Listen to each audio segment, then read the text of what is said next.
नमस्कार बच्चों, आज की इस कक्षा में हम वर्तनी सुधार भाग 2 में संयुक्त व्यंजन के बारे में पढ़ेंगे।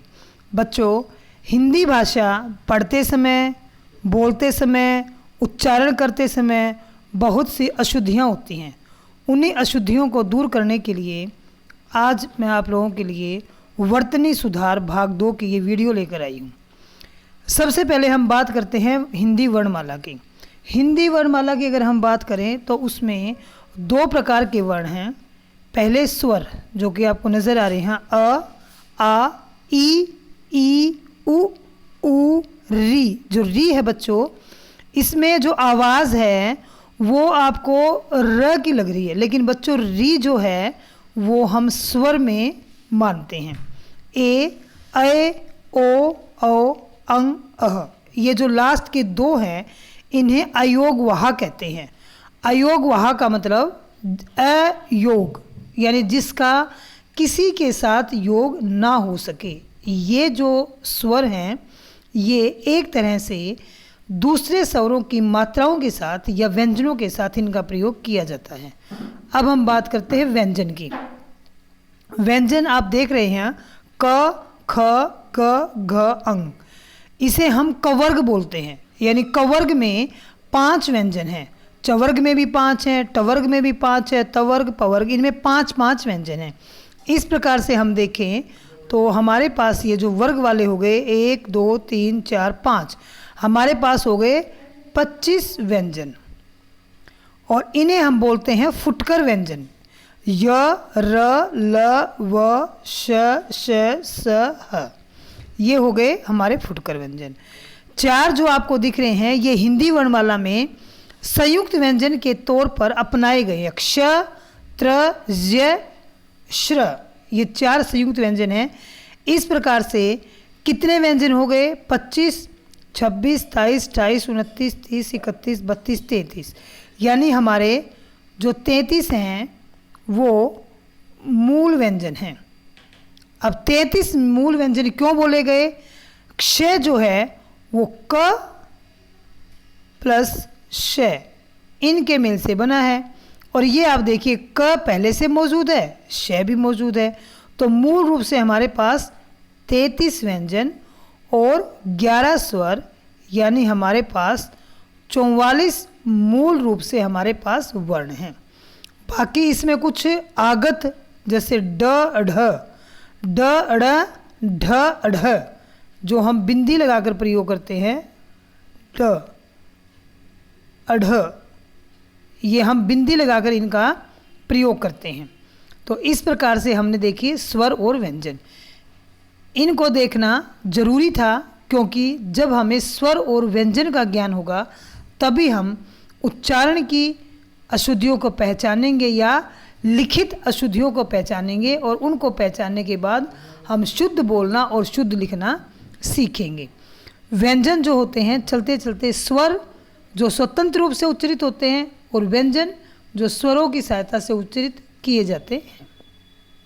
स्वर और मात्राएं, हमने जो इससे वर्तनी भाग 1 की जो वीडियो थी उसमें हमने इन स्वर और मात्राओं का जिक्र किया था कि प्रत्येक व्यंजन के अंदर अ अनिवार्य रूप से होता है, क्योंकि बिना स्वरों की सहायता के व्यंजनों का उच्चारण होता ही नहीं। क जैसे आप देख रहे हैं, अ की कोई मात्रा नहीं होती, आगे क्रॉस का चिन्ह लगा हुआ है। आ की मात्रा है, ई, सभी की मात्रा इनके आगे, और किस प्रकार से इनका मेल होता है ये भी आपको दिखाया गया है। अब हम बात करते हैं अर्ध व्यंजन की। पहली वीडियो में भी आपको इसके बारे में बताया गया था कि जितने भी व्यंजन हैं वो सारे आधे बनते हैं। व्यंजनों का जो निर्माण होता है उसमें कहीं पर खड़ी पाई का प्रयोग होता है, कहीं पर वृत्त और कहीं पर अर्धवृत्त। जैसे आप ये ट देख रहे हैं, ट में क्या है? अर्धवृत्त है। ये देखिए ट में ये अर्धवृत्त है। क में खड़ी पाई, वृत्त और अर्धवृत्त है। न में खड़ी पाई, यानी कुछ जो व्यंजन है वो खड़ी पाई, कुछ व्यंजन वृत्त और अर्धवृत्त के सहयोग से बनते हैं। अब जिन व्यंजनों में वृत्त है उनको हम आधा कर सकते हैं तो वो आधा व्यंजन बन जाएगा। जिनमें खड़ी पाई है उनकी हम खड़ी पाई को हटा देंगे तो वो आधा व्यंजन बन जाएगा। लेकिन ये जो आपको दिख रहे हैं ट, ठ, ड, ढ, द और है, इन व्यंजनों को आधा रूप इनका हम नहीं लिख सकते। जैसे हमने क को तो आधा लिख दिया, लेकिन हम ट को आधा क्या लिखेंगे, क्या इतना लिखेंगे? तो ये कोई रूप नहीं बन रहा। ठ को अगर हमने आधा इतना कर दिया तो ये ट बन जाएगा। ऐसे ही ड को आधा नहीं कर सकते, क्या इतना बनाएंगे? तो इस ट में इसमें कोई अंतर नजर नहीं आ रहा। यानी इन व्यंजनों को, ये जितने व्यंजन आपको दिख रहे हैं, इनको आधा करने के लिए हम क्या करेंगे, इनके नीचे हलंत लगाएंगे। क्या करेंगे? इनके नीचे हलंत का प्रयोग करेंगे या अगले व्यंजन से मिलाकर इनको लिखेंगे। इसी के ऊपर ये वीडियो भी बनाई गई है कि संयुक्त व्यंजन कैसे बनेंगे। कुछ व्यंजन तो संयुक्त हमने बता दिए हैं कि वो वर्णमाला में शामिल किए गए हैं, और कुछ जो ये व्यंजन आपको दिख रहे हैं इनका आधा रूप नहीं बनता है, हलंत लगाएंगे या फिर इनको अगले व्यंजन के साथ मिलाकर लिखेंगे। तो देखते हैं किस प्रकार से इनको करते हैं। आपको दिख रहा है द, ध, शुद्ध। अब ये क्यों बताने की आवश्यकता पड़ी? बहुत सी किताबों में आपको शुद्ध कैसे लिखा मिलेगा, ये देखिए, शुद्ध आपको ऐसे लिखा मिलेगा। अब ये तो हो गया आपका शुद्ध। एक शब्द और मैं लिखती हूँ, ये हो गया आपका द्वारा। अब देखिए बच्चों, जब बच्चे लिखते हैं तो उन्हें मालूम नहीं होता कि ये नीचे लगा कैसे है। अब देखिए, मैंने आपको बताया था कि द आधा नहीं बनता। अब ध पूरा है और द आधा है, व पूरा है और द आधा है। अब अगर इसमें व आधा होता तो वह तो आधा बन सकता था, क्योंकि वह की तो पाई हटा देंगे हम, लेकिन ये द नहीं बन सकता। तो हमने क्या किया, ये जो थ का ये जो नीचे लाइन इसको बढ़ा दिया और ये बना दिए व, यानी ये जो हिस्सा था ये व का बन गया। इसी प्रकार से ये था ये द, और इसके साथ बना दिया हमने ध। ये सही रूप है, लेकिन क्योंकि जल्दबाजी में लिखते हैं, जल्दी करते हैं, तो बच्चे क्या करते हैं, ध और द्व को पहचान ही नहीं पाते और ऐसे बनाकर ऐसे ऐसे कर देते हैं। अब ये द है, ध है, नहीं पता। और फिर समस्या कहाँ आती है, जब कॉम्पिटिटिव एग्ज़ाम में या हिंदी ओलंपियाड में या किसी और परीक्षा में वर्ण विच्छेद पूछा जाता है, जब बच्चे इसमें क्या करते हैं, गलतियाँ करते हैं। अब अगर यहाँ ऐसे लिखा हुआ है, इस प्रकार से लिखा हुआ है, तो इसको हम अलग करेंगे तो श, उ, द, ध और अ, यानी ध पूरा है, क्योंकि ध आधा नहीं है। कहीं आप ये सोचे कि ये थोड़ा सा दिख रहा है नीचे है तो ये आधा होगा, ये आधा नहीं है। ये अगर आधा होता तो ध तो आधा आराम से बनता है, ये बन सकता था। तो ये द को हमने ध का मुख्य रूप से बेस बना दिया और द हमारा आधा, क्योंकि द की जो ये लाइन थी ये ध की बन गई और द इतना ही रह गया आधा, यानी द तो हमने इतना बनाया, इतना बन गया। इसी के साथ इसे करके हमने इसको साथ ध जोड़ दिया, तो ध पूरा है और द आधा है। अब इसी प्रकार से दूसरे व्यंजन देखते हैं, ट्रक। अब ट्रक में ट आधा है। अब क्या कहा था, ट आधा कैसे बनेगा, ऐसे बनेगा। और पिछली वीडियो में क्या बनाया था, पैर में रह, पदेन रह के हमने जिक्र किया था, यानी जैसे हमने क में रह लगाया, ये बन गया पदेन रह। अब हम ट में लगाएंगे तो पहले हमें ट को भी तो आधा करना है, तो ये हमने ये ट को आधा कर दिया और ये पैर में रह लग गया। क्योंकि अगर हम इसको ऐसे बनाते तो ये अजीब सा लगता, तो इसको क्योंकि यहाँ क में हमने रह लगाया है तो ऑलरेडी यहाँ पे स्पेस है, यहाँ ये फिट हो गया। अब यहाँ पर ये अजीब सा लग रहा है, तो हमने इस ट को पहले आधा बनाया और इसके साथ ही रह लगा दिया। तो ट्र में क्या है, ट आधा है और र पूरा है। ये इस प्रकार से ट्रक बना है। इसी प्रकार से ड्रम बना है। मिट्टी आपको कई जगह लिखा दिखेगा। अब मिट्टी है, जहाँ पर ऊपर नीचे अक्सर आपको ऐसे लिखे मिले, हालांकि ये जो रूप हैं ये शुद्ध हैं। अगर आप इनको समझ लें और आप ऐसे लिखें तो किसी भी रूप पे ये गलत नहीं माने जाएंगे। लेकिन क्योंकि कुछ किताबों में और कंप्यूटराइज्ड अक्षरों में ऐसे मिले हुए दिखते हैं तो बच्चे कंफ्यूज हो जाते हैं कि कौन सा आधा कौन सा पूरा। अब बीच वाला आधा बनेगा, ये आधा है ये पूरा है। अब इनको दोनों को मिला के लिख दिया, इसको हटा के इसके नीचे लिख दिया, ये क्या बन गया, मिट्टी बन गया। इसी प्रकार से इकट्ठा, यानी जब भी आपको ऐसे ऊपर नीचे अक्षर लिखे दिखे, मान लीजिए ये है, अब इसमें क्या है, पहले जो ऊपर आया है वो अक्षर आधा है और जो नीचे है वो अक्षर पूरा है इकट्ठा, क्योंकि आ ठ के साथ इसकी आवाज़ आ रही है तो ये पूरा है। इसी प्रकार से ह्रास, ह के नीचे ये र और ये स। अब एक री होता है, री स्वर होता है, ये आ की मात्रा है, ह्रास र, और ये री है, ये स्वर है जिससे आपका हृदय बनता है। इसी प्रकार से उद्भव, अब उद्भव कई किताबों में या कंप्यूटराइज जो अक्षर होंगे उसमें आपको ऐसे भी लिखा दिखेगा, ये लिखा दिखेगा, यानी ये जो द का ये जो पाइप थी ये भय की पाई बन जाती है, ये ऐसे मिलता है उद्भव। तो इसमें द आधा है और भ पूरा है। अब आगे देखते हैं संयुक्त व्यंजन। ये जो संयुक्त व्यंजन हमने जिक्र किया था ये हिंदी वर्णमाला में निश्चित रूप से माने गए हैं। अब इसका सही उच्चारण होता है ज्ञान, क्योंकि ये बना है ज प्लस अ, जो च वर्ग का पंचम वर्ण है ये व है, ज्ञान। इसको ज्ञान बोलते हैं, ज्ञान। लेकिन पता नहीं अब ये कहाँ से ज्ञान से बनता बनता ये ज्ञान आ गया। हम सभी इसका उच्चारण ज्ञान करते हैं, इसका उच्चारित चिन्ह तो ज्ञान मान लिया गया है, लेकिन अगर इसके लिखित की बात करें, वर्णों को अलग करना पड़े तो हम इसको जय और ऐ मानेंगे, जय और ऐ, ये बन गया ज्ञान। क्षमा पहले ही बताया था, क प्लस श, ये बन गया क्षमा। अब अगर कहीं पर आधा अक्षर आता है, ये आता है, और इसके वर्णों को अलग करना पड़े तो इसका मतलब क्या है, कै तो है ही इसमें आधा, इसमें श भी आधा है, यानी दोनों इसमें अर्ध व्यंजन है, जैसे उपलक्ष्य में होता है। अब एक चीज़ ध्यान देना, एक होता है श्री, ये श्रृंगार, और एक होता है श्र।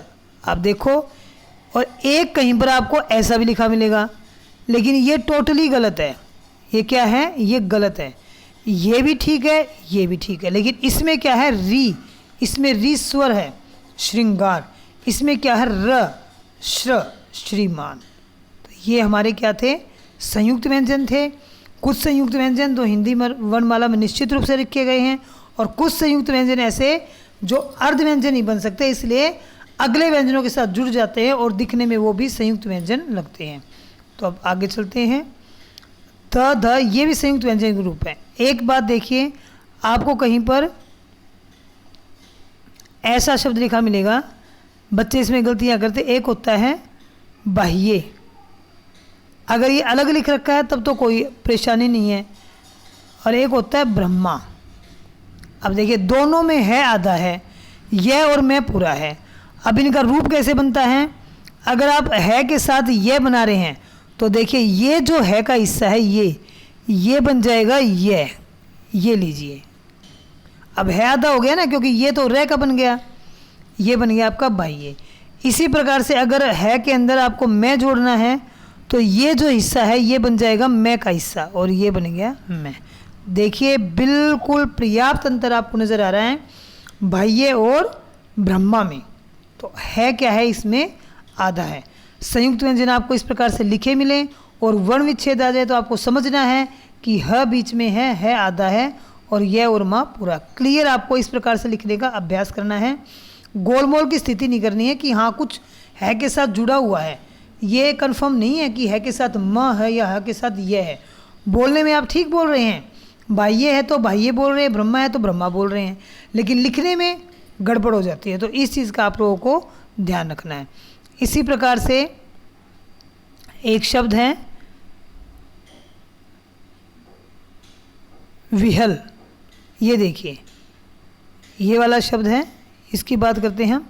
ये है के अंदर वह, आपको इस प्रकार से लिखा मिलेगा, ये इसके अंदर वह आ गया, क्योंकि इसको हमने वह की खड़ी पाई मान लिया। विह्वल जिसका अर्थ होता है व्याकुल। हृदय पहले बता चुकी हूँ, ह्रास भी आपको बता चुकी हूँ।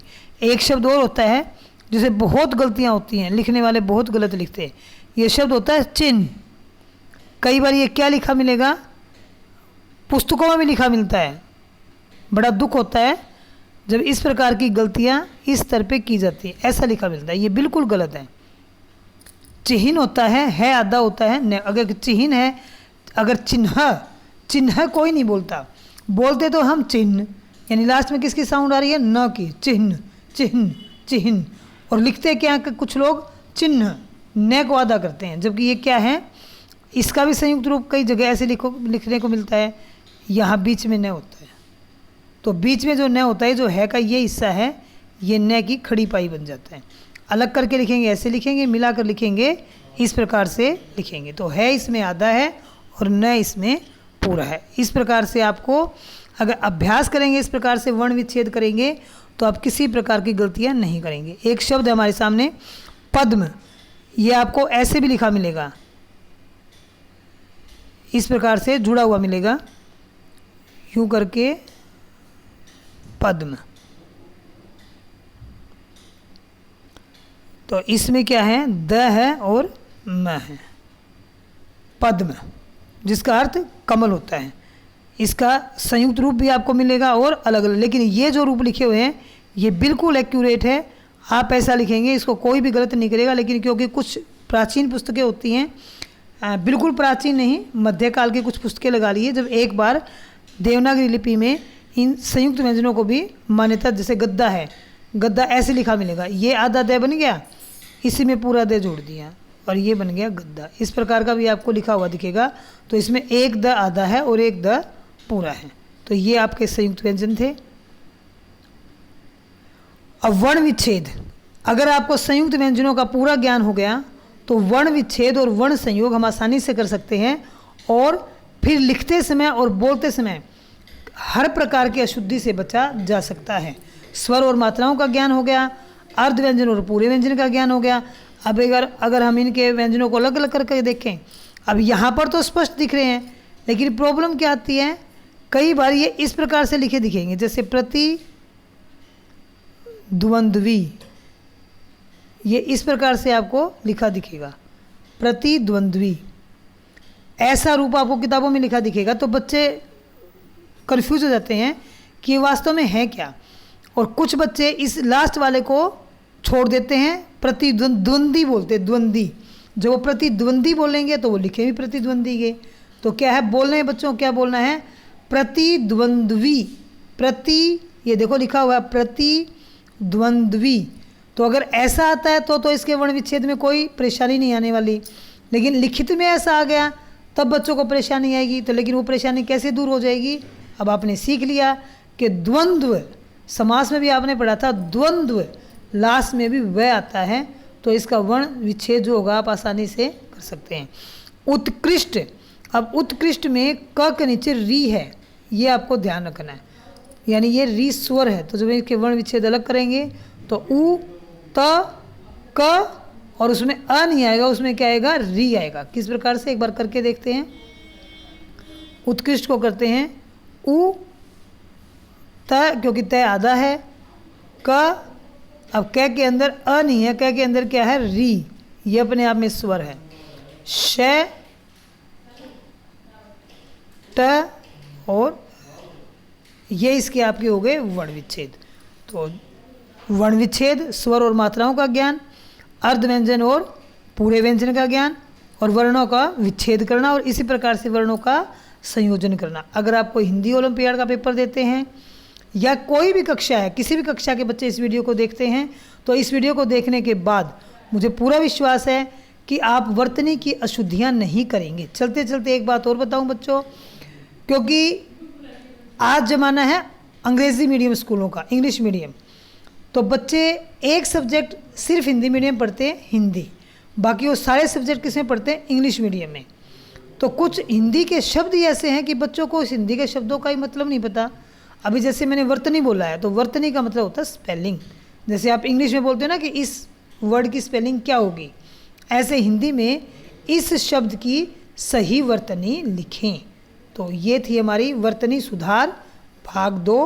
आशा है इस वीडियो के बाद आप जो पहले गलतियां किया करते थे, इस वीडियो को देखने के बाद अब वो अशुद्धियाँ नहीं करेंगे और हिंदी का शुद्ध ज्ञान स्वयं भी हासिल करेंगे, और आपके दोस्तों को हिंदी का शुद्ध ज्ञान मिल सके, इसके लिए आप इस वीडियो को शेयर भी अवश्य करेंगे। वीडियो को लाइक भी करें, आपको पसंद आई होगी, और चैनल को सब्सक्राइब भी करें।